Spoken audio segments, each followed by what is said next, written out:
ایک دیہاتی نبی کریم صلی اللہ علیہ وسلم کی خدمت میں آیا اور عرض کی کہ آپ مجھے کوئی ایسا کام بتلائے جس پر اگر میں ہمیشگی کروں تو جنت میں داخل ہو جاؤں۔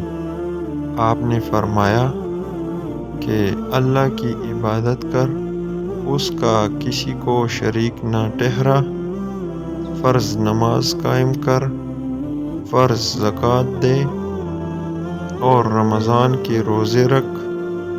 دیہاتی نے کہا، اس ذات کی قسم جس کے ہاتھ میں میری جان ہے، ان عملوں پر میں کوئی زیادتی نہیں کروں گا۔